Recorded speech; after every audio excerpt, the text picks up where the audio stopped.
Hello and welcome back to my channel, AfricPsych. My name is Funi. Firstly, I'd like to start with a disclaimer that all the opinions today are my opinions and no one else's opinions. In today's topic, I will be discussing how you should deal with finding out that your partner is cheating, what the cheater should do and how the cheater should react and respond, and how you, the cheated, should react and respond in order to save the relationship and at least try to regain the trust. That is only if the relationship is salvageable. You probably think that the most painful part was finding out that your partner is cheating. Nope. The pain is still bearable because deep down you hope and wish it is not true and that this is just a bad dream and you are going to wake up from it. It doesn't really matter how you found out, you still have hope. For example, let's say you find out from someone else. You are hoping that this someone else is lying because they probably envy your relationship. You hope that this person is wrong and they did not really experience what they are telling you. You are hoping that you can prove all these people wrong and move on with your partner in peace and make sure you eliminate them out of your life for good because they want to mess up your happiness. So, the other part of finding out is catching your partner red-handed. 9-9. You are hoping it is a dream. You're going to wake up from it any moment from now on. You're hoping it's a prank. Someone will jump out of the bushes and say, surprise, you're on candid camera. No. You are hoping your partner will have some concrete evidence that is indeed not what you think or saw, or it's not them. The whole, it wasn't me. You are anticipating to hear their side of story, even when the evidence presented in front of you says otherwise. For some reason, you still have hope, and not because you are stupid, but because you cannot stop caring and loving someone overnight. Your mind at this current stage is filled with a whole lot of things that do not make sense. You have become your own consultant, asking yourself questions and trying to come up with reasons that only make sense to you. Sometimes you feel like you are talking, but no words come out.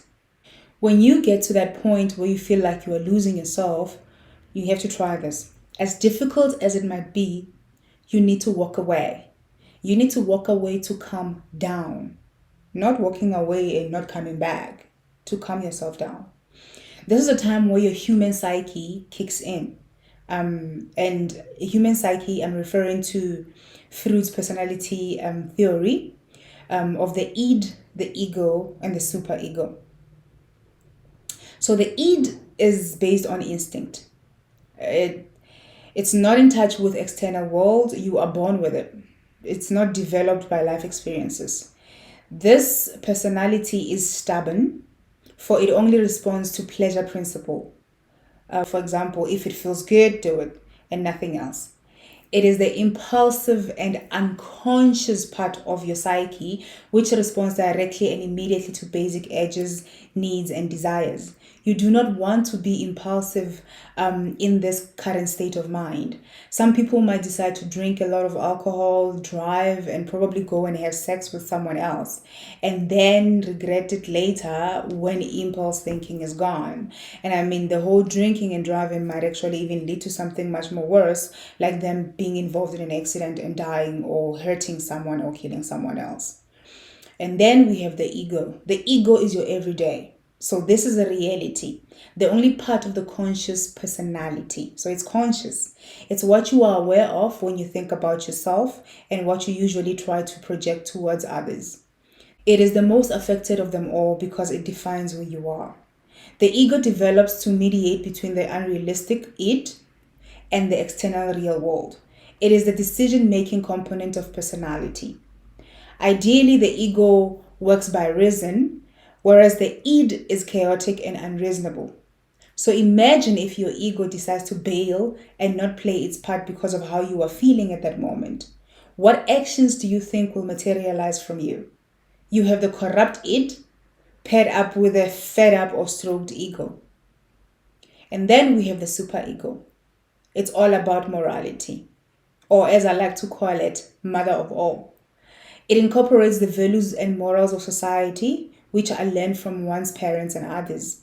The superego is a part of the unconscious. So the superego and the id are part of your unconscious mind. That is the doing what is right voice and the source of self-criticism. This is where you react according to society's standards. So right now you are thinking of what others are thinking about you, your situation, and your partner. You are thinking what is expected of me and my partner. Will I be judged if I react, or will I be judged if I don't react? So in this case, you don't know what to do. So whatever thought that you have at the moment, you need to disregard that thought and walk away to calm down. The superego's function is to control the id's impulses, especially those which society forbids, such as having sex with almost everyone that you come across, and aggression as well. It also has the function of persuading the ego to tend to moralistic goals rather than simply realistic ones, and to strive for perfection. So imagine a family that loses its mother, who was the backbone and rock of the family. That family will gradually lose its identity and their world will come crumbling down. That's your entire being. So if your superego is non-existent, your world will come crumbling down on you, because there's no one controlling the id and the ego. And now you are stuck with these three personalities and they are all confused. And you have to make the decision of which one prevails. I will discuss different personalities some other time, because this is a topic on its own. And if I try and delve into it right now, I'll be actually changing or moving away from the main topic of the day. Okay, now let's get into the main topic. So this is about the cheater. To the cheater. You are obviously going to start by lying. Obviously. It's human nature. You have to protect yourself, right? Wrong. This is just going to make the situation worse. When you lie, you have to always remember the lie. So that makes it difficult to remember the same lie all the time. And in this situation, you will be asked too many questions that your lies cannot get you out of easily. Just don't lie. Tell the truth. You need to show remorse for your actions. Show that you regret your actions and are willing to learn from your mistakes. Do not try to defend actions. Regardless of what you think can justify your infidelity, you are not helping by telling your partner that they made you do what you did. No one makes anyone cheat. You decide. It's your choice to cheat. You don't fall on someone else's lips or end up falling on, what. Remember, even if you cheated due to no love or intimacy, that does not give you the right to cheat. If it ain't working, quit it, not cheat on it. So it does not justify your cheating just because there's no love or intimacy. You will be asked many questions by your partner. Try and answer them as honest as possible. Some might even be repeated questions. Never try to let your partner know how many questions they have asked you, because it will sound as if you are being impatient and you just want them to just get it over and done with so you can move on with your life. Remember, put yourself in your partner's shoes right now. How would you feel or react if the tables were turned? Never tell your partner that they are overreacting and asking too many questions, because that will get you into more trouble. Trust me, it will. Never make faces or roll your eyes. It doesn't matter how bored you are or how you feel this is just nonsense. Never do that. Respect your partner and how they're feeling at that current moment. And remember, they are feeling the way they are feeling because of you. So take responsibility. Be present during your partner's breakdown. Be there. Hold them. Listen to them attentively. Be the best friend that they are looking for. Because the only person they can speak to who understands why they are where they are and how they are feeling is you. Nobody else. So try and be that friend. I know it's very hard, but you need to try and help them get over what you caused. Allow your partner to process the whole situation their own way. Remember, some people take longer to process things. If you know your partner very well, you will know how long it takes for them to recover. You will understand how long it takes for them to get over things. Because obviously there is no relationship where everything is all smooth sail. There will be ups and downs in a relationship, and that tests the strength of your relationship, the foundation of that relationship. So you need to be there for your partner, regardless of how long it takes for them to heal. As long as they are there willing to make it work. You have to make it work with them. So now we move on to the one who's been cheated on. It hurts. I know. Just breathe. Try not to approach the whole situation in public. If it started in public, try and walk away before you do something that will destroy your entire life, like assault or even murder. And remember, if the other person is there too, you are going to be so angry that you want to make them pay for this and end up actually adding a criminal record to your career, to your life, to your well-being as well. Do not destroy yourself because of someone else. They are not worth it. And the situation also is not worth it. There is no situation that is worth you losing yourself or losing your career and your well-being as well. Do not try and act strong. You cannot afford to bottle in any emotions right now. Whatever you bottle in will come out guns blazing and you will not be able to control them. So allow yourself to be angry if you are angry. Cry if you have to. Scream if you feel the need to. Do not bottle it in. Do not go to third parties yet. Your mama doesn't need to be involved yet. Remember, this is between you and your partner. This is where you test your communication skills. If you are married, this is the time where you put your through thick and thin vows to the test. We should always remember that when you make those vows, the opposite will always happen. You will be happy, but you'll also be sad. They will be rich, but they might be poor. So you should not just be happy just because you're encountering all these good things about your marriage or your union.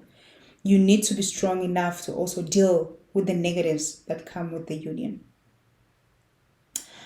Involving a third party too early in the dilemma may actually create an unfortunate outcome. Third parties could be perceived as taking sides, and that might lead to the cheater continuing to be defensive, in turn making the cheater look like he enjoys that he has had or she has had their partner. Talk until talking is not an option anymore. The more you talk, the better you will feel. And the cheater, you have to listen to your partner when they are talking. You need to talk to the person who made you feel the way you are feeling. Not your friend, not your mother, not your pastor, not yet. You will have thoughts of also cheating, but the only difference is that you need your partner to find out. You want your partner to understand and know how they made you feel. You want them to suffer the same pain or even worse. You think that that is going to make you feel better. It won't, so don't do it. Take in all the emotions. Accept that you are feeling this way. Allow yourself to feel vulnerable. Be in the moment, because if you suppress them, those emotions will come out and drag you from that little dungeon you are hiding from. I know it might sound like a difficult thing to do, to deal with the emotions, but you are in control at the moment, not the other way around.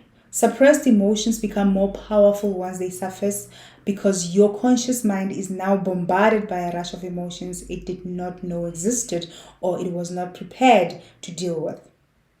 If you are living together, do not leave the home. I repeat, do not pack your bags and leave home. Time is not going to change the fact that your partner cheated, and it is not going to make you feel better, because the only person who can answer your questions is your partner. You are just going to torture yourself by creating scenarios to those questions, and you can't even get the answers because you walked away. You cannot seek third-party advice or interference before you try and resolve or communicate with your partner. Only do that once you have exhausted all avenues. Rather stick to professionals instead. They should be able to approach the situation objectively without being biased. Be careful who you confide in. Follow your gut feeling. It never lies. Most of the time, when you approach someone for advice, you already know what you want or need. You are just looking for that confirmation that whatever you have decided is right. Go for couples counseling if needs be.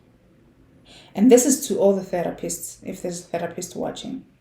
For the counseling to be effective, Please see each partner alone first, in order to get to know them as individuals. They will be more open and honest with you alone at first. As couples, one might refrain from saying other things with the fear of making the other partner angry. So it's better to speak to each partner individually first before they come and sit in the room together. Once you have established a rapport with each one of them and you understand where both of them are coming from, then you can see them both and help them in trying to resolve the issues that they have. The other thing that most of you will think is impossible or crazy is to continue with everything else you were doing as partners before this dilemma. Things such as cooking, doing the laundry, going out to, buy groceries together, and most importantly, do not stop having sex. Intimacy is very important. Remember, at the point of orgasm, the brain releases massive amounts of hormones. And oxytocin is the hormone called the love hormone. So it is thought to promote feelings of connection and bonding with a partner after orgasm.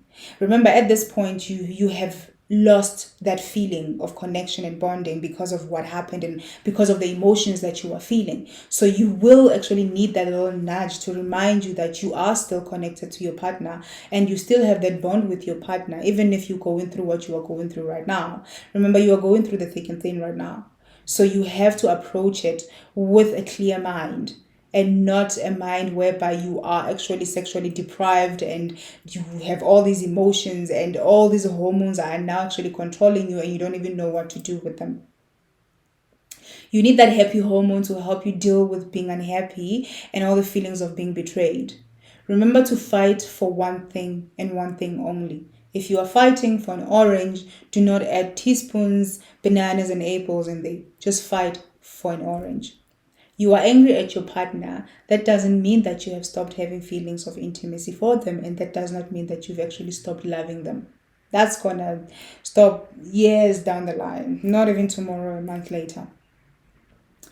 This is for the cheaters who regret their actions, who feel remorse, who are prepared to learn from their mistakes and never repeat them again.